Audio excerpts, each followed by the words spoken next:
আপনারা দেখছেন LPG station থেকে আরেকটা বাইকে এলপিজি গ্যাস লোড করা হচ্ছে। আজকে নতুন একটা গাড়িতে এলপিজি গ্যাস লোড করা হচ্ছে। এলপিজি গ্যাস দিচ্ছেন এই এলপিজি সেন্টারের এক সহকর্মী ভাই। ভাই আপনার নামটা একটু বলবেন please. Mohammad Rocky Hossain. Rocky Hossain.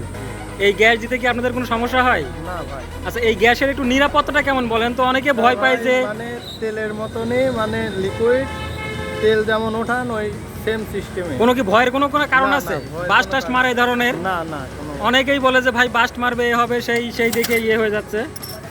ধন্যবাদ ভাই। ভাই এবার আমি গাড়ির মালিকের সাথে একটু কথা বলবো।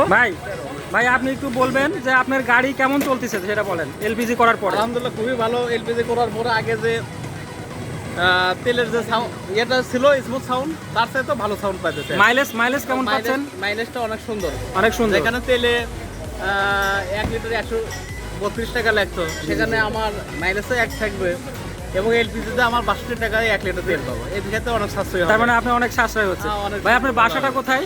বাসা সাইকেলে গাড়ি। আপনার দেশের বাসা কোথায়? দেশের বাসা বগুড়া। বগুড়া। জি। আপনি কোথায় কি করেন ভাই? এখন আমি পিজিসিবিতে আছি। পিজিসিবিতে আছে। আপনার নামটা বলবেন প্লিজ একটু। মোহাম্মদ হাদ্দাস মিয়া। আজাজ মিয়া। জি। ধন্যবাদ ভাই আপনাকে। এখন দেখেন এই গাড়িটি নতুন এলপিজিতে কনভার্সন করা হলো। আপনারা যারা আপনার প্রিয় বাইকটি কনভার্সন করতে চান এলপিজিতে, তারা স্ক্রিনে দেওয়া নাম্বারে যোগাযোগ করলে ইনশাল্লাহ আপনার প্রিয় বাইকটি আপনি এলপিজিতে কনভার্সন করতে পারবেন। ধন্যবাদ সবাইকে।